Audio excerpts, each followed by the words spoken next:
Everybody, it's Madmaxed again, and today we're going to go over Visix The Unbowed.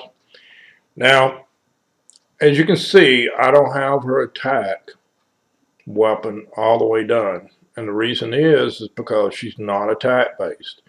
And I would probably swap this one out for something else. It's got resist and accuracy on it. You need your accuracy up around 200 or a little over for Fire Knight.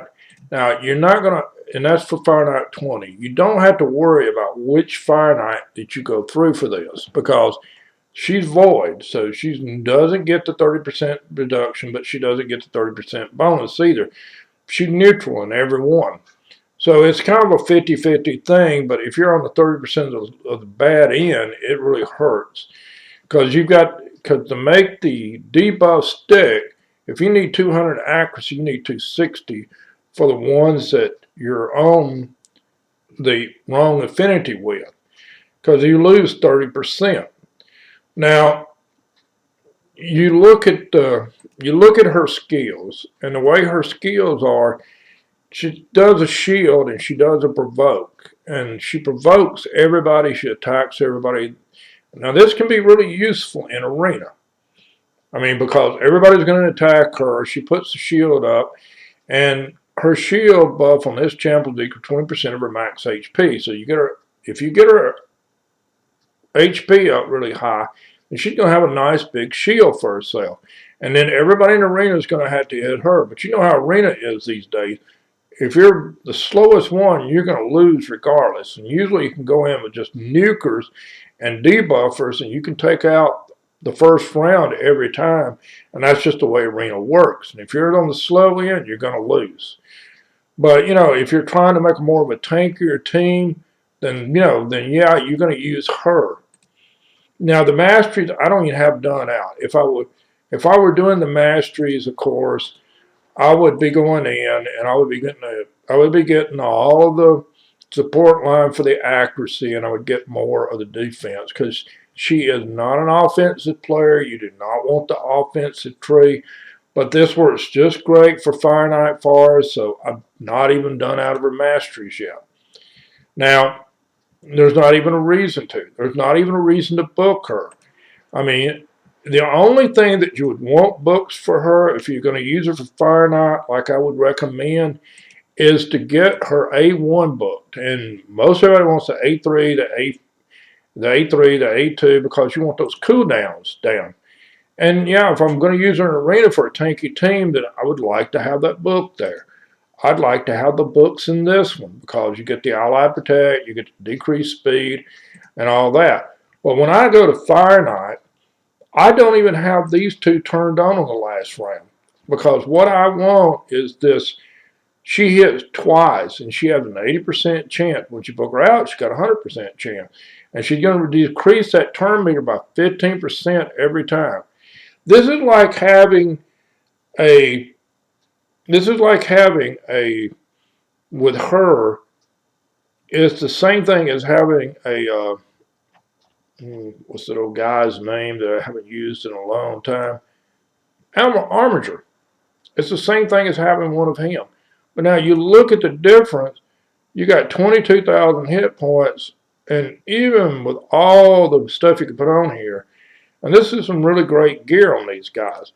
I mean, 19, 20,000 hit points, but you got to get the crit rate up to 100%, for it to work. Because if it doesn't crit, he doesn't knock down the, and you have to have the accuracy up too. And if you do, but it does not knock down it knocks down the turn meter by 30%. It's only a one hit is all it is. So with Vista, it's like a really great version of him because you get the same turn meter reduction, but the difference is I got a lot more hit points. I got a defensive person with a lot of defense. So she's not going to die real easy. And I really wish I would get her hit. I really need to get her hit points up and need better gear on her a little bit more. Because when I first built her, I had other epic champs I was working on. I really wasn't thinking about using her. But now let's go in. And let's look at her going in and doing Fire Knight and seeing how well she does. Now, the way this is set up, when I go to Fire Knight 20, is if you look at the setup, the team setup for this, Arbiter has just got her normal things. I've got Bad L, but you don't have to use Bad L. You can use somebody else besides these two. I just use him because I like the poison for the waves. The poison's build up. He will build up the poison. It makes it a little bit quicker. But you can use a nuker instead of him. I mean, the heals are nice. And you'll notice I got him set up to do the malice and all that. Now, Skull Crusher, the only reason I use Skull Crusher, and he's not one of the better ones to use. There's a lot of people to replace for this. If I were gonna take Skull Crusher out and Bad L out, I would probably put in like Vogot if you've got him. I mean, it doesn't have to be that because Vogot will heal everybody every time he gets hit. He provokes everybody. I mean, Vogot's a really great champ for this too, and he has a 3 hits, and I've used him in here. Now, Cold Heart has that 4 hits on that A1. You'll notice her Art of Pain is turned off. Now, I've got her set to do the normal thing for the first 2 rounds. The 3rd round is only the boss, and all I want is that Flange Mage, because all I want is that cooldown to be knocked down all the time.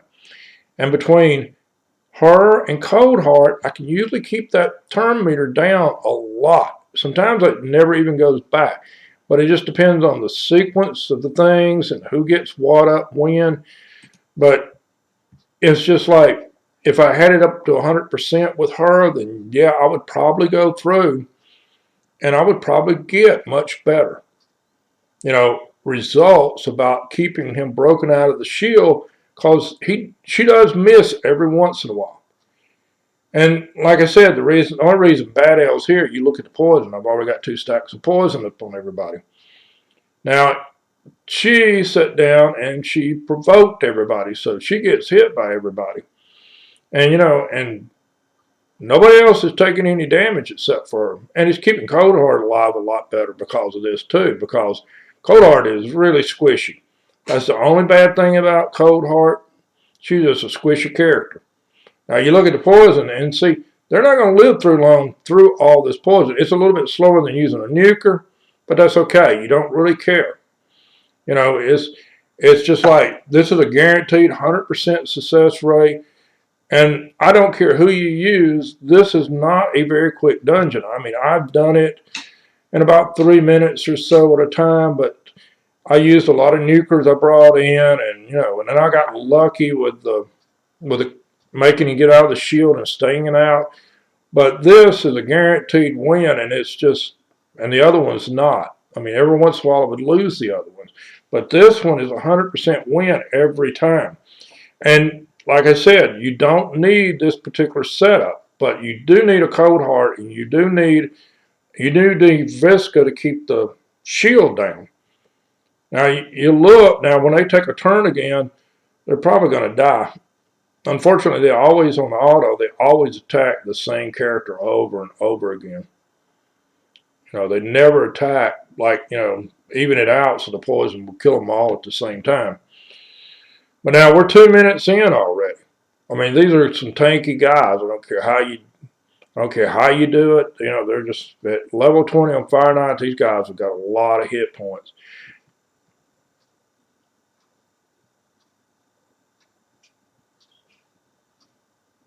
But now see, she's already provoked everybody again.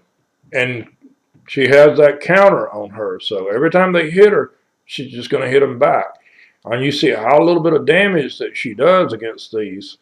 And the only one that really does the damage for taking out the mobs is really Bad L in this thing. But I could take a nuker in for him, and I've got some better nukers that would take out faster, because he's, he is not, his poisons, it just builds up, and it's a little bit slow, but it works really good. Now, when we get to Fire Knight, all of her abilities are going to be her A1. There's not going to be her hitting the A2, the A3, or any of that, because all that's turned off. And since they've done the team setups, this makes this really easy to get everything right for all this, for each one of the rounds, because you need all of her abilities all through the other rounds. And if I didn't have her in here, Coldheart would have already died probably 2 or 3 times. But because, she provokes everybody and she keeps all the attacks on her, everybody else is free to go do what they want to do. And of course, if I had her booked out, she'd be provoking more and doing even more of this. But now we're fixing to be at the boss, and it took, 3 minutes and 40 seconds, a little over, to get to the boss part, 3:45. Now, if we get lucky, you'll get it broke out like the very first time. But you're probably not going to the very first time. But the speed, the faster you go, and the better it is, because it just breaks him out quicker. And, and you get more turns against. See, now you look and see his bar was all the way up. She knocked it down some. Coldheart got a hit in. And without that being knocked down some, he would have probably shielded before she got to knock it all the way back down. Now it's just a matter of can I keep Coldheart and her hitting that turn meter back down enough that I can keep this thing for it ever go back. So now she knocked it down again, both that 30%.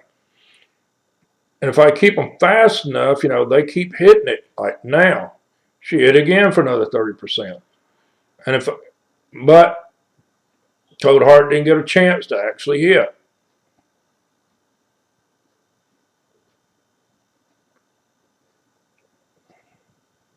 And unfortunately, you used her Heart Seeker even there.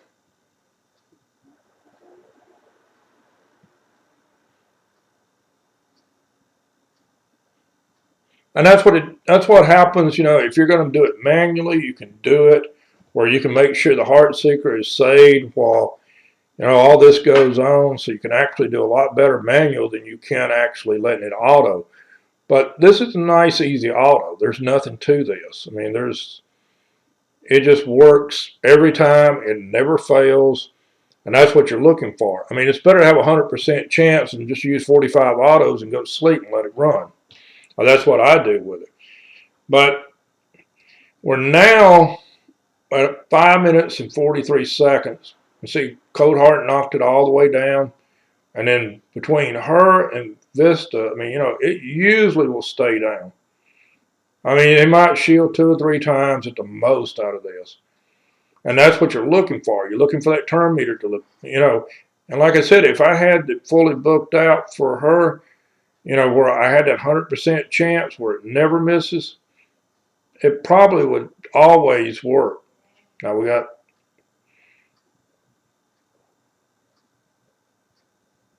and see, even Arbiter is keeping them sped up. When she throws that attack bonus, see, we're done. It's already over with now. That's the last time you'll need it, because the poison will kill him out even, if he ever gets another turn. And see, we're maxed out on the stacks. I mean, he's got 10 stacks on him. 10 stacks between the poisons and all the decreased healing and all that. There's nothing left. And we got, I think he shielded twice out of this. And sometimes in the rotation, I've had it where it never shields again, because the reflex gear, when it does that cooldown on her, it just varies. So she's really good at that. She's even good if you're going to make a tanky crew for arena, because she does that provoke and they'll go attack her. But she's excellent in Fire Knight. And I mean, it's like having a souped up, like I said, it's like having a souped up version of Armature. And Armature is hard to do, because you got to have 200 accuracy. He's green, and he has, at different ones, he's going to have that part where he's not good, or he is, because you're going to have the 30% more accuracy, or he's going to do 30% less damage, and his damage is nowhere near what hers is too. So, you know, if you can get rid of your armature, you can use her, and she's just really good for Fire Knight. But that's the video, guys. Thanks for watching. Leave some comments, whatever you want to watch. Remember to subscribe, and if you want to see something, just let me know.